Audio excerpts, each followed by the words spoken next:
ايه كابتن علاء هنتابع مع بعض.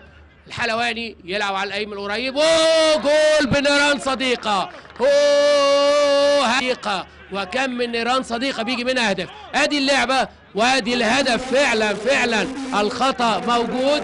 ادي من زاويه تانيه والهدف. هنشوف رقم كام ده تاني. على طول مرعي يلعبها على طول، يجيب طول لاماكولين عدى لاما 3 على 1 باص مش مظبوط، متطوحه شويه. مارتينيز يلحق، مارتينيز عرضيه، مين مستني؟ لاماكولين وهدف. فرصه لاماكولين، مارتينيز. ادي اللعبه لاماكولين 3 على 1، باص مش مظبوط لكن مارتينيز راح عليها لماها، لعبها بالعرض ومدافع نادي التعدين صلحها للاماكولين ناحيه اليمين. وتاني عايز ياخد هات وخد، اتلعبت على طول. تاني كرة عمرو مرعي، عدى عمرو مرعي عايز يلعب العرضيه، لعب العرضيه، مين مستني؟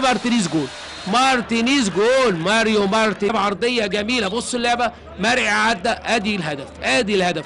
بصوا بقى عينه يا دوبك بص البصه، لعبها فين؟ لمارتينيز، واخدها مباشره بالقدم اليسرى. هدف جميل اهي. وادي مارتينيز على طول في قاطع.